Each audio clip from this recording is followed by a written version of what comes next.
بسم اللہ الرحمن الرحیم۔ السلام علیکم 9th کلاس۔ میں آپ کی اردو کی ٹیچر سائمہ جاوید۔ آج ہم حصہ غزل میں سے میر تقی میر کی غزل پڑھیں گے، جن کی تاریخ پیدائش 1723 اور تاریخ وفات 1810 ہے۔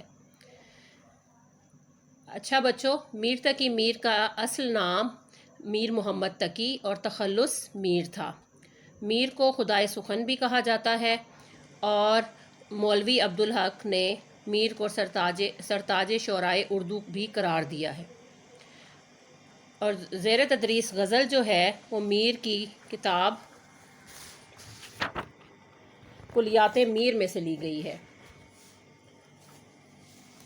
اب ہم میر کی غزل کی طرف آتے ہیں۔ اس کا پہلا شعر ہے: ہستی اپنی حباب کی سی ہے، یہ نمائش سراب کی سی ہے۔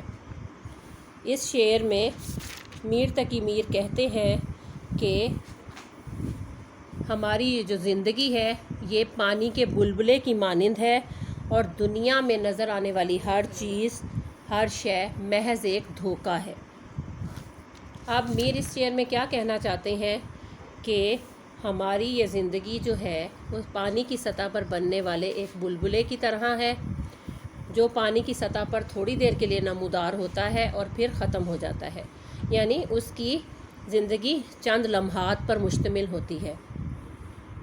اور اس نے ہماری زندگی کو اسی سے تشبیہ دی ہے، بلبلے سے تشبیہ دی ہے کہ انسان کی زندگی کا کوئی بھروسہ نہیں ہے، اور موت کا بلاوا جو ہے وہ کسی وقت بھی آ سکتا ہے۔ انسان کی زندگی لمحات پر مشتمل ہے، اسی لیے میر کہتے ہیں کہ اس دنیا میں آ کر ہمیں دنیا کی رنگینیوں میں کھو نہیں جانا چاہیے، بلکہ آخرت سے بھی باخبر رہنا چاہیے، اور آخرت کے لیے بھی تیاری کرنی چاہیے۔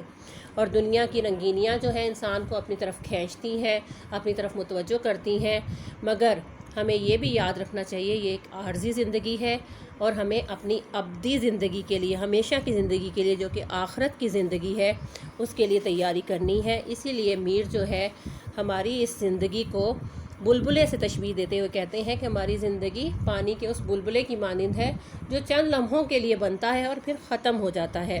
اور انسان بھی جب اس دنیا میں آتا ہے تو اس دنیا میں آ کر اس دنیا کی رنگینیوں میں کھو جاتا ہے اور اپنی آخرت کو بھول جاتا ہے، حالانکہ یہ دنیا تو محض ایک خواب ہے جس نے چند لمحوں کے لیے، جیسے انسان نیند میں ہوتا ہے تو خواب دیکھتا ہے، اور جب آنکھ کھلتی ہے تو وہ خواب ختم ہو جاتا ہے۔ تو ہماری زندگی بھی اسی طرح ہے، اور اس کا اصل سے کوئی تعلق نہیں۔